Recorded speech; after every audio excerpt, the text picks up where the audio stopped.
Assalamualaikum dan salam sejahtera. Hari ini kita akan belajar topik seterusnya iaitu pengawitan makanan.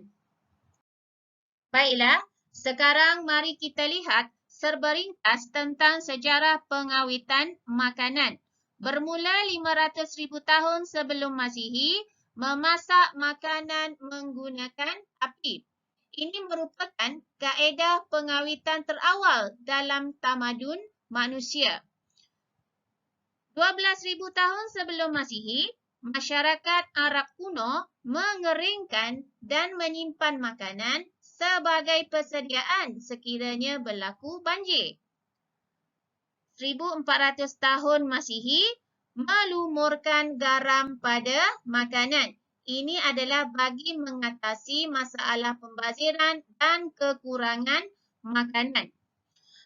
Seterusnya tahun 1862, kaedah menghapuskan bakteria secara pemanasan dan penyejukan cecair. Kaedah ini ditemui oleh Louis Pasteur.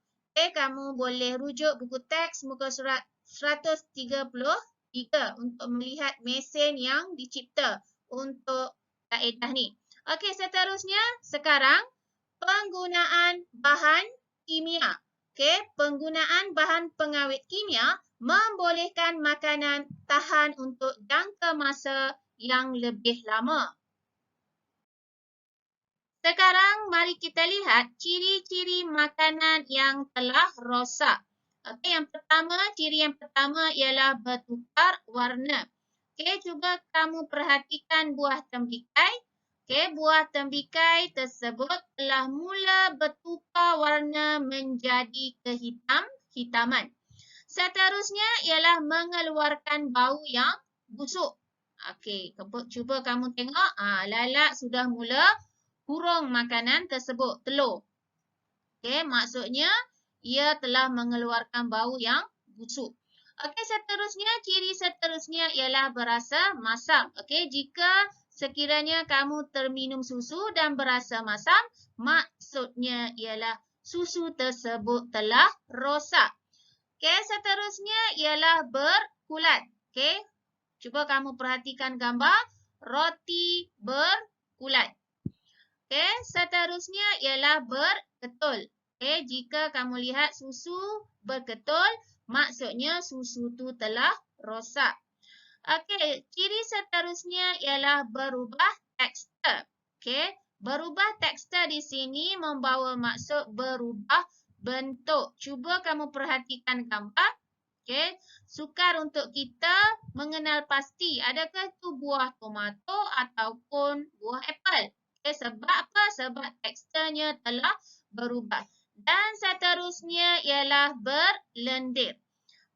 Jadi inilah antara ciri-ciri makanan yang dikatakan telah rosak.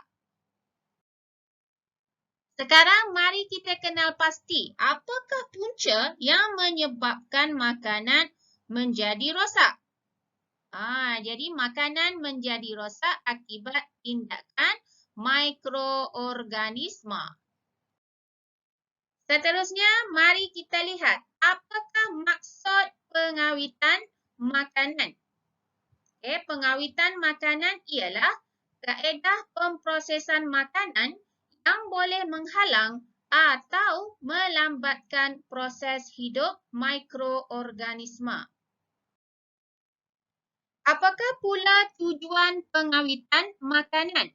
Tujuan pengawitan makanan ialah supaya makanan yang diawet tahan lebih lama. Mari kita lihat kaedah pengawitan makanan yang akan kita pelajari. Pendidihan, penjerukan, pembungkusan vacuum, pengeringan, penyejuk bekuan dan pendinginan, pemasinan, pelilinan, pempastioran, pengetinan dan pembotolan, dan penyalaian. Kaedah pendidihan. Pendidihan merupakan proses memanaskan makanan pada suhu yang tinggi. Suhu yang tinggi membunuh kebanyakan mikroorganisma. Pendidihan juga menjadikan makanan tahan lebih lama. Kaedah penjerukan. Kaedah penjerukan ialah proses merendam makanan di dalam larutan gula dan garam. Biasanya ia digunakan untuk mengawet buah-buahan dan juga sayur-sayuran. Keasidan dan kepekatan gula yang tinggi tidak sesuai untuk pertumbuhan mikroorganisma. Jadi menjadikan buah-buahan dan sayur-sayuran tahan lebih lama. Kaedah pembungkusan vacuum. Kaedah ini merupakan proses mengeluarkan ataupun menyingkirkan semua udara daripada bekas atau pembungkus makanan.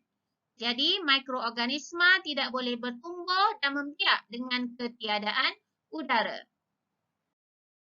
Kaedah seterusnya ialah kaedah pengeringan.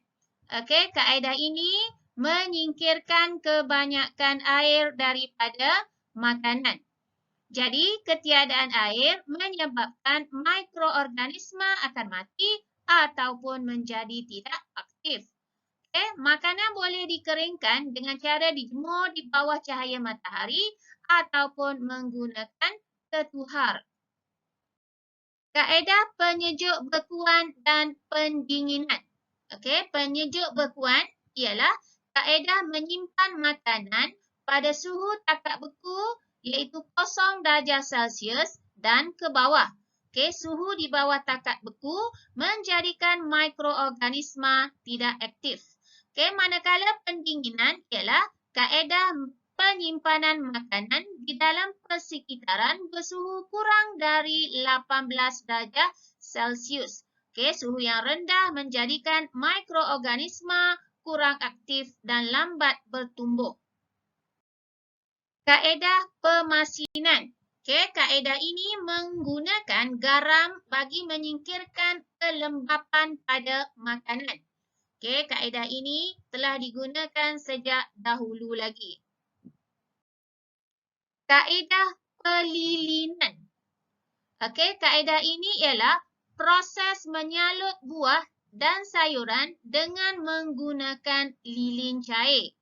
Kaedah ini dapat mencegah pertumbuhan mikroorganisma pada permukaannya. Kaedah ini juga dapat mengekalkan kesegaran buah dan sayuran. Kaedah pengetinan dan pembotolan. Kaedah ini merupakan proses mendidihkan makanan untuk membunuh mikroorganisma. Pemanasan pada suhu didih akan membunuh kebanyakan bakteria aktif.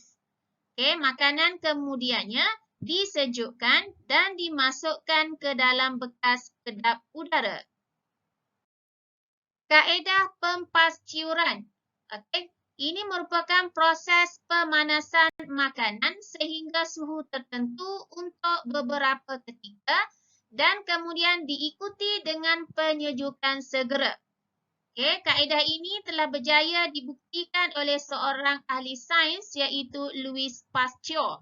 Kaedah pempascuran ini dinamakan sempena nama ahli sains tersebut.